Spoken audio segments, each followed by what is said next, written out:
Vinde após mim e eu vos farei pescadores de homens. Simão Pedro era pescador profissional. Ele e seu irmão André eram herdeiros de um comércio de pesca em Cafarnaum. Apanhavam peixes no mar da Galileia. Na época de Jesus, os pescadores comerciais daquele lago pescavam 3 tipos de peixe. Os peixinhos mencionados em João, capítulo 6, verso 9. Na ocasião em que 5.000 pessoas foram alimentadas, eram sardinhas. As sardinhas, juntamente com uma espécie de pão semelhante a uma panqueca, eram a alimentação básica da região. Outro tipo de peixe, conhecido como babilhão, por causa dos filamentos carnosos no canto de sua boca, é uma espécie de carpa-aí, portanto, um tanto cheio de ossos, mas pode crescer até um bom tamanho, chegando a pesar quase 8 quilos. Provavelmente, em Mateus, capítulo 17, verso 27, o peixe que Pedro pescou e que tinha na boca uma moeda era um barbilhão.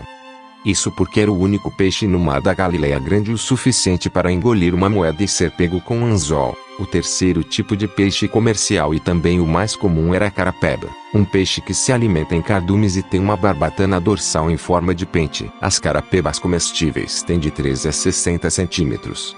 Carapebas fritas ainda são servidas à beira do mar da Galileia e são conhecidos popularmente como peixe de São Pedro.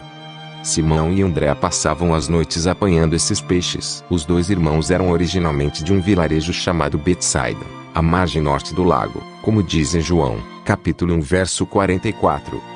Mas haviam se mudado para Cafarnaum, uma cidade maior não muito longe de lá, como vemos em Marcos, capítulo 1, versos 21 a 29. Nos tempos de Jesus, Cafarnaum era a principal cidade da extremidade norte do mar da Galileia. Jesus usou Cafarnaum como base operacional de seu ministério durante vários meses. No entanto, proferiu um ai, tanto sobre Cafarnaum como sobre Betsaida em Mateus, capítulo 11, versos 21 a 24. Nos dias de hoje, essas cidades não passam de ruínas. Ainda pode-se ver o pouco que restou da sinagoga de Cafarnaum. Perto delas, apenas uma quadra para o sul, arqueólogos encontraram as ruínas de uma igreja da antiguidade. Tradições remotas, desde o século III, ou até mesmo antes, afirmam que essa igreja foi construída sobre a casa de Pedro. De fato, os arqueólogos encontraram diversos sinais de que cristãos do século II veneravam esse local, e bem possível que fosse a casa em que Pedro morava. Uma caminhada curta leva da casa até a beira do lago. Simão Pedro tinha uma esposa. Sabemos disso pois, em Lucas, capítulo 4, verso 38, Jesus curou a sogra dele. Em 1 Coríntios, capítulo 9, verso 5, o apóstolo Paulo diz que Pedro levou a esposa em sua missão apostólica. Tal fato pode indicar tanto que não tinham filhos como que seus filhos já estavam crescidos quando Pedro levou a esposa consigo. No entanto, as escrituras não dizem explicitamente que tinham filhos. Pedro era casado. Isso é tudo o que sabemos com certeza sobre sua vida doméstica. Sabemos que Simão Pedro era o líder dos apóstolos, e isso não apenas porque seu nome aparece no começo de todas as listas dos 12. Também temos a seguinte declaração expressa em Mateus, capítulo 10, verso 2. Ora, os nomes dos 12 apóstolos são estes. Primeiro Simão, por sobrenome Pedro. A palavra traduzida como primeiro nesse versículo é o termo grego protos.